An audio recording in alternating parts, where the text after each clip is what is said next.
जय हिंद दोस्तों, welcome to today exam classes. दोस्तों, इस वीडियो में हम राजस्थान हाईकोर्ट एलडीसी एग्जाम 2022 के लिए राजस्थान जीके के कुछ most important model paper question answer याद करने वाले हैं, जो आपके राजस्थान हाईकोर्ट एलडीसी एग्जाम के नए पैटर्न पर आधारित हैं। अगर दोस्तों आप भी राजस्थान हाईकोर्ट एलडीसी एग्जाम की तैयारी कर रहे हैं तो इस वीडियो को लास्ट तक जरूर देखें और इन सभी राजस्थान के मोस्ट इंपोर्टेंट क्वेश्चन आंसर को जरूर याद करें, क्योंकि दोस्तों ये सभी क्वेश्चन है जो आपके राजस्थान हाईकोर्ट एलडीसी के एग्जाम में बार बार रिपीट होने वाले मोस्ट इंपोर्टेंट क्वेश्चन आंसर हैं, इसलिए इन सभी क्वेश्चनों को आप जरूर याद करें। तो चलिए दोस्तों देखते हैं पहला क्वेश्चन।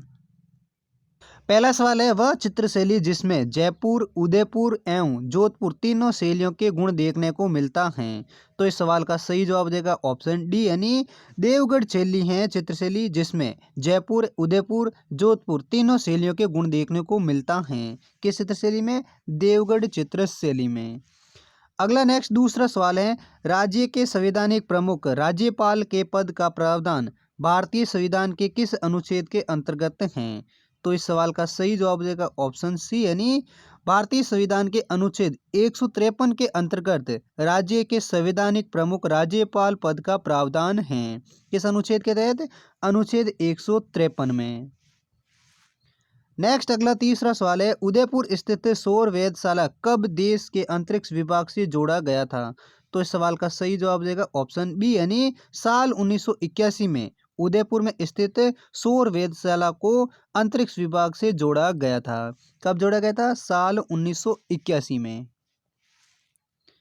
अगला चौथा सवाल है, चेतावनी रा चुंगटिया के रचयिता क्रांतिकारी का संबंध राजस्थान के किस जिले से था?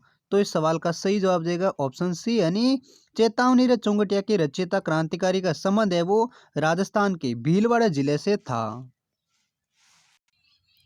नेक्स्ट अगला पांचवा सवाल है, राज्य के पश्चिमी बालू का स्तूप वाले क्षेत्रों में पाई जाने वाली मिट्टी है। तो इस सवाल का सही जवाब देगा ऑप्शन ए यानी पीली या भूरी बुलाई मिट्टी है जो राज्य के पश्चिमी बालू का स्तूप वाले क्षेत्रों में पाई जाने वाली मिट्टी है। कौन सी मिट्टी है? पीली और भूरी बुलाई मिट्टी। अगला छठा सवाल है, राजस्थान में प्रथम राज्यपाल सरदार गुरुमुख निहाल सिंह कब राज्यपाल बने थे? तो इस सवाल का सही जवाब देगा ऑप्शन डी यानी 1 नवंबर 1956 में राजस्थान के प्रथम राज्यपाल सरदार गुरुमुख निहाल सिंह राज्यपाल बने थे। कब बने थे? 1 नवंबर 1956 को। नेक्स्ट अगला सातवां सवाल है, राज्य में 100 मेगावाट क्षमता वाला पहला कैपेसिटिव पावर प्लांट किसके माध्यम से जामर कोटड़ा उदयपुर में स्थापित किया गया है? तो इस सवाल का सही जवाब देगा ऑप्शन डी यानी ऑप्शन बी और सी यानी राजस्थान राज्य खान एवं लिमिटेड द्वारा और हिंदुस्तान जिंक लिमिटेड द्वारा राज्य में 100 मेगावाट क्षमता वाला पहला कैपेसिटिव पावर प्लांट है वो जामर कोटड़ा उदयपुर में स्थापित किया गया था। किसकी सहायता से? राजस्थान राज्य खान एवं लिमिटेड और हिंदुस्तान जिंक लिमिटेड द्वारा। अगला नेक्स्ट आठवां सवाल है, मेव किसान आंदोलन किसके नेतृत्व में प्रारंभ हुआ था? तो इस सवाल का सही जवाब देगा ऑप्शन ए यानी डॉक्टर मोहम्मद अली के नेतृत्व में मेव किसान आंदोलन प्रारंभ हुआ था। किसके नेतृत्व में? डॉक्टर मोहम्मद अली के। नेक्स्ट अगला नौवां सवाल है, चोकला, मगरा, पुंगल किस पशु के प्रकार हैं? तो इस सवाल का सही जवाब देगा ऑप्शन बी यानी चोकला, मगरा और पुंगल हैं वो भेड़ की एक नस्ल हैं। अगला नेक्स्ट 10वां सवाल है, राजस्थान राज्य के कुल क्षेत्रफल तथा जनसंख्या का लगभग एक समान प्रतिशत अंश रखने वाला जिला कौन सा है? तो इसका सही जवाब देगा ऑप्शन डी यानी सिरोही जिला है जो राजस्थान राज्य के कुल क्षेत्रफल तथा जनसंख्या का लगभग एक समान प्रतिशत अंश रखने वाला जिला है। कौन सा जिला? सिरोही जिला। 11वां सवाल है, लाठी, चंदन, डाबड़ा, पट्टी का संबंध है। तो इस सवाल का सही जवाब देगा ऑप्शन बी यानी मीठे पानी के भूमिगत जल स्रोत हैं जिनको लाठी, चंदन और डाबड़ा पट्टी के कहा जाता है। तो लाठी, चंदन, डाबड़ा पट्टी का संबंध किससे है? मीठे पानी के भूमिगत जल स्रोतों से। अगला नेक्स्ट 12वां सवाल है, राज्य के किन जिलों में रेतीली मिट्टी का सर्वाधिक एवं सबसे कम विस्तार पाया जाता है? तो तो इस सवाल का सही जवाब देगा ऑप्शन बी यानी जैसलमेर जिले में रेतीली मिट्टी का सबसे सर्वाधिक विस्तार और सबसे कम है वो कोटा जिले में विस्तार रेतीली मिट्टी का पाया जाता है। अगर सबसे ज़्यादा रेतीली मिट्टी का विस्तार पूछे तो जैसलमेर और सबसे कम पूछे तो कोटा जिला।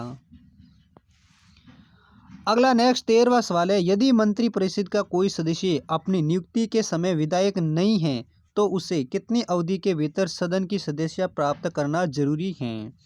तो इस सवाल का सही जवाब देगा ऑप्शन बी यानी 6 महीने के अंदर अंदर यदि कोई मंत्रिपरिषद का सदस्य अपनी नियुक्ति के समय विधायक नहीं है तो उसे 6 महीने की अवधि के भीतर सदन की सदस्यता प्राप्त करना जरूरी है। अगला नेक्स्ट 14वां क्वेश्चन है, वर्षा के पानी से ही रबी की फसलों को देने वाली कृषि भूमि को क्या कहते हैं।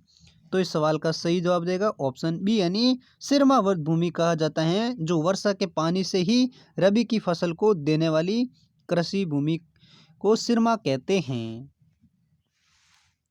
नेक्स्ट अगला 15वां सवाल है, भारतीय पंचांग के अनुसार रणथंभौर में गणेश जी का मेला गणेश चतुर्थी पर किस माह में लगता है। तो इस सवाल का सही जवाब देगा ऑप्शन बी यानी भारतीय पंचांग के अनुसार रणथंभौर में गणेश जी का मेला है वो गणेश चतुर्थी भाद्रपद माह में लगता है। कब लगता है? भाद्रपद माह में गणेश चतुर्थी को रणथंभौर में गणेश जी का मेला लगता है। नेक्स्ट 16वां क्वेश्चन है, मारवाड़ के पंचपीरों में कौन से सम्मिलित नहीं है। तो इस सवाल का सही जवाब देगा ऑप्शन है सी यानी तेजा जी हैं जो मारवाड़ के पंचपीरों में सम्मिलित नहीं है। नेक्स्ट 17वां क्वेश्चन है, आयोग की वित्तीय स्वायत्तता का वर्णन किस अधिनियम में है। तो इस सवाल का सही जवाब देगा ऑप्शन है बी यानी अधिनियम 33 यानी धारा 33 में आयोग की वित्तीय स्वायत्तता का वर्णन है। नेक्स्ट अगला 18वां सवाल है, जिसको अपनी सवारी के आगे नगाड़ा बजाने का अधिकार प्राप्त है उसे क्या कहते हैं। तो इस सवाल का सही जवाब देगा ऑप्शन बी यानी नगाड़ा बंद है, जिसको अपनी सवारी के आगे नगाड़ा बजाने का अधिकार प्राप्त है उसे नगाड़ा बंद कहा जाता है। नेक्स्ट 19वां सवाल है, जाम्बोजी की स्थल पीपासर किस जिले में स्थित है। तो दोस्तों ये सवाल आपको कमेंट बॉक्स में लिखकर बताना है, जाम्बोजी का जन्म स्थल पीपासर है वो किस जिले में स्थित है। नेक्स्ट अगला 20वां सवाल है, डाव से क्या आशय है। तो दोस्तों इस सवाल का सही जवाब देगा ऑप्शन है बी यानी दाव का आशय है एक बार किए जाने वाला नृत्य। क्या है? एक बार में किया जाने वाला नृत्य है, उसको क्या कहा जाता है? दाव। अगला नेक्स्ट 21वां सवाल है, कौन सी मिट्टी कपास मिट्टी कहलाती है। तो इस सवाल का सही जवाब देगा ऑप्शन डी यानी काली मिट्टी होती है जिसे कपास की मिट्टी भी कहा जाता है।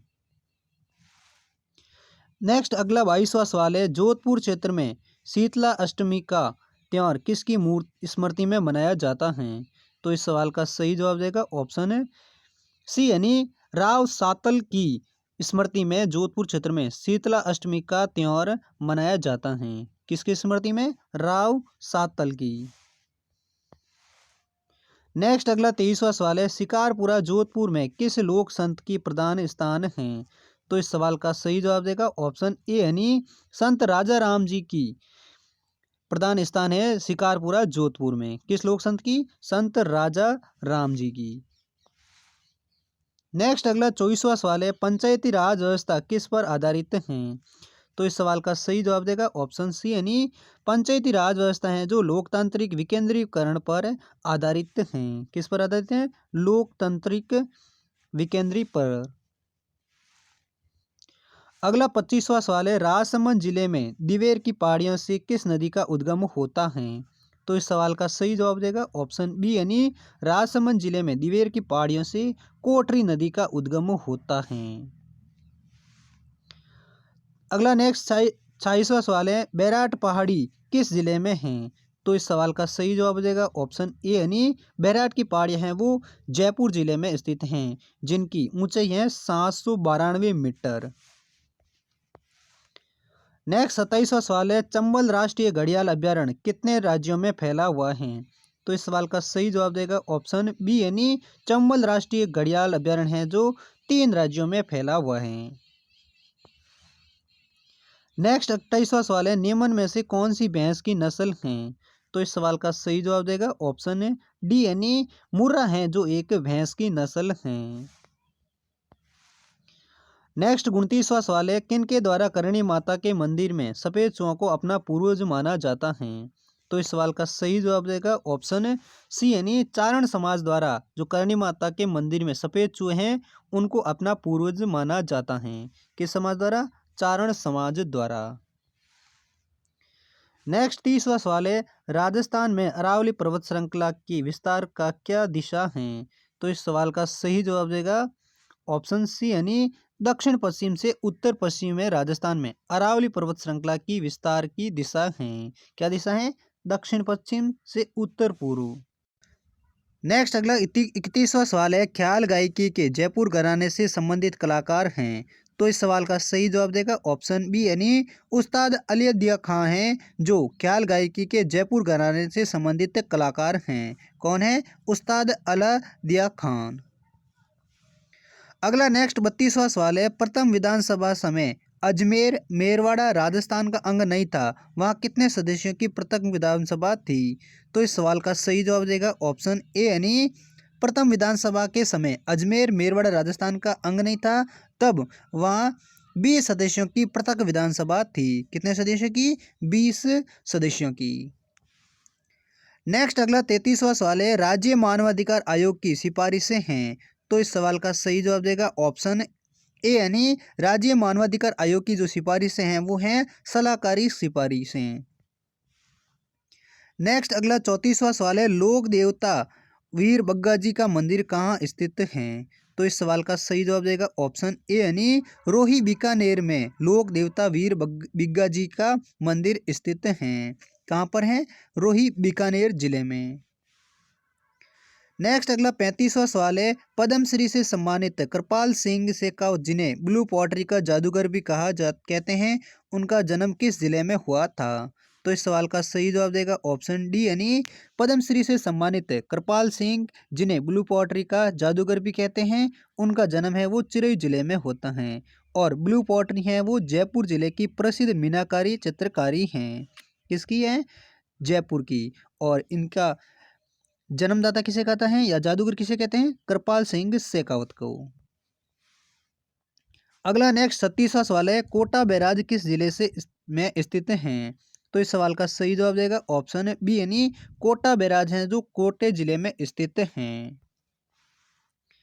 अगला नेक्स्ट 37वां सवाल है, हरियाणा राज्य का कौन सा जिला राजस्थान के 4 जिलों झुंझुनू, सीकर, जयपुर तथा अलवर को स्पर्श करता है। तो इस सवाल का सही जवाब देगा ऑप्शन है सी यानी महेंद्रगढ़ जिला जो हरियाणा का है, जो राजस्थान के 4 जिला झुंझुनू, सीकर, जयपुर तथा अलवर को स्पर्श करता है। कौन सा जिला हरियाणा का? महेंद्रगढ़ जिला। नेक्स्ट अगला 38वां सवाल है, राजस्थान पर्यटन विभाग द्वारा जैसलमेर पतंग महोत्सव का आयोजन किस माह में किया गया है। तो इस सवाल का सही जवाब देगा ऑप्शन बी यानी राजस्थान पर्यटन विभाग द्वारा जैसलमेर पतंग महोत्सव का आयोजन है वो फरवरी माह में किया गया था। नेक्स्ट अगला 39वां सवाल है, राजस्थान का एकमात्र जिला जिसमें वृक्ष मेला आयोजित होता है। तो इस सवाल का सही जवाब देगा ऑप्शन बी यानी राजस्थान का एकमात्र जिला जोधपुर जिला है जिसमें वृक्ष मेला आयोजित होता है, जो जोधपुर के खेजड़ली गांव में ये मेला आयोजित होता है। नेक्स्ट अगला 40वां सवाल है, मैणा देवी किस लोक देवता की माता का नाम था। तो इस सवाल का सही जवाब देगा ऑप्शन डी यानी मैणा देवी है जो लोक देवता रामदेव जी की माता का नाम था।